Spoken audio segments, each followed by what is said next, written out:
बढ़ें तो एक सवाल यहाँ पे है हमारे पास निनाद जी का, और ये भी आपकी सराहना कर रहे हैं कि भाई आपके जो व्यूज हैं वो मदद कर पा रहे हैं इन्हें। ये जानना चाहते हैं जीनस पावर के बारे में। इन्होंने खरीद रखा है 278 के भाव पे, तो ये पूछ रहे हैं कि क्या इसे रखे रहें, क्या निकल जाएं, क्या करना चाहिए? खास करके टेक्निकली इस पे नजरिया जानना चाह रहे हैं। टाइम फ्रेम हालांकि इन्होंने नहीं बताया, लेकिन अगर मान लें कि हाँ सब ठीक लगता हो और ये रखना चाहते हो लंबे समय के लिए। 278 पे अगर आपने लिया है तो सॉरी टू से बहुत आपने लॉन्ग टर्म या मिड टर्म के हिसाब से तो काम नहीं किया है। जो भी किया है बहुत ही छोटे समय के ट्रेड के हिसाब से काम किया है। जो मुझे दिखाई देता है वो समझाता हूँ। पॉजिटिव है, रन होना चाहिए, लेकिन हीट आ रहा है स्टॉक प्राइस में। अगर हीट हो रहा है तो आपको ध्यान देना चाहिए। फिर सीधा चले जाइए, इसका जो बॉटम 250 के पास का है, यहाँ से जो राइज आई है जीनस पावर 292। आपने ये जो चार्ट लगाया है जी, जीनस पावर का ही है, क्योंकि लास्ट कैंडल मुझे थोड़ा सा अलग दिखता है। ये जीनस पावर इंफ्रा ही है। ओके, बीएससी का लगता है जी। ओके, हाँ ठीक है। तो इसमें ऐसा है कि आपके पास हायर लो का स्ट्रक्चर, आपके पास मोमेंटम है, हर इंडिकेटर पॉजिटिव, लेकिन ओवर स्ट्रेच्ड होने की कोशिश कर रहा है। तो इसमें थोड़ा बहुत थ्रोबैक है, तो उससे घबराना नहीं चाहिए। सेफ्टी नेट आपकी है 250, 200, 248, 250 के आसपास का।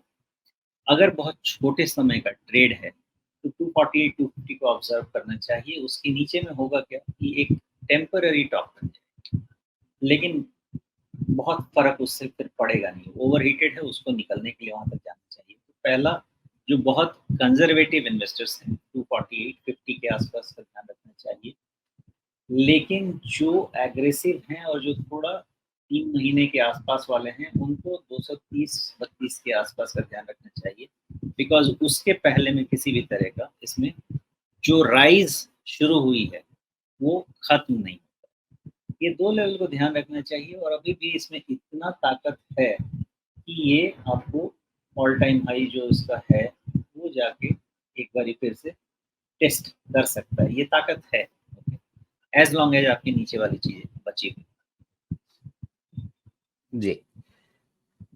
इसके चार्ट को देख करके या इसके बिजनेस को देख करके क्या ऐसी कोई चीज, ऐसी कोई खूबी, ऐसी कोई मतलब, या जैसे मैं कहूँ कि कोई इसमें सुरखाब का पर लगा हुआ है, ऐसा कुछ आपको दिखता है जिसके चलते इसको 170 का वैल्यूएशन दिया जाए? बिजनेस तो इसका मैं ट्रैक करता नहीं राजीव जी। और जहां मीटर तक वीटर, बिजली के मीटर वगैरह बनाने का काम है इनका?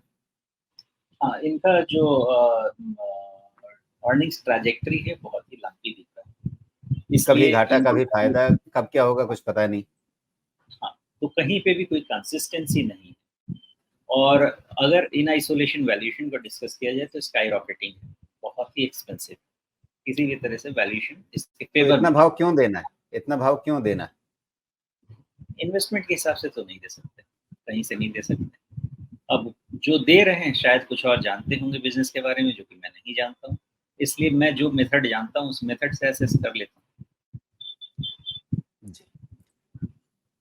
तो कुल मिलाकर के सिर्फ टेक्निकल हिसाब से आप इसमें अगर कुछ ट्रेड के हिसाब से कुछ करना चाहते हैं तो उसके लिए फिर आपको बहुत सख्ती से अपने रिस्क को मैनेज करना होगा निनाद जी।